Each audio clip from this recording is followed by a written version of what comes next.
ఒకసారి కైలాసంలో దేవతలందరూ కలిసి ఒక పెద్ద సమస్యపై చర్చిస్తున్నారు.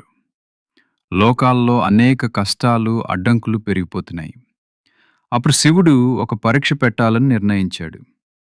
ఎవరైతే మూడు లోకాల చుట్టూ తిరిగి ముందుగా వస్తారో వారికే ముందుగా పూజ హక్కు ఉంటుంది. అందరూ దేవతలు వెంటనే తమ వాహనాలతో బయలుదేరారు. ఇంద్రుడు, వాయుదేవుడు, అగ్నిదేవుడు ఇలా ప్రతి ఒక్కరూ వేగంగా పరుగెత్తారు. కాని గణేశుడు మాత్రం తన ఎలుక వాహనంపై నెమ్మదిగా కూర్చున్నాడు. అందరూ నవ్వారు. ఇంత చిన్న వాహనంతో నువ్వెలా గెలుస్తావు? కాని గణేశుడు ప్రశాంతంగా ఆలోచించాడు. అతనికి తెలుసు తన తల్లిదండ్రులే అతని ప్రపంచమని. అతని శివుడు మరియు పార్వతి చుట్టూ నెమ్మదిగా 3 సార్లు తిరిగాడు. అప్పుడు చెప్పాడు, నా తల్లిదండ్రులే నా 3 లోకాలు. వారిని చుట్టి తిరిగితేనే నేను ప్రపంచాన్ని తిరిగినట్టే.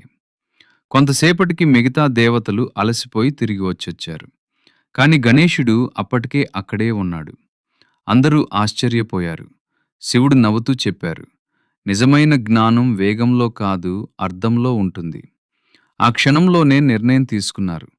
ఇప్పట్నుంచి ఏ శుభకార్యమైనా ముందుగా గణేశుడిని పూజించాలి. అందుకే మనం ఈరోజు కూడా గణేశుడిని విఘ్నాలను తొలగించే దేవుడు, జ్ఞానానికి ప్రతీక, మొదట పూజించాల్సిన దేవుడు అని పూజిస్తాము. తల్లిదండ్రుల ప్రేమను గౌరవించేవాడే నిజమైన జ్ఞాని.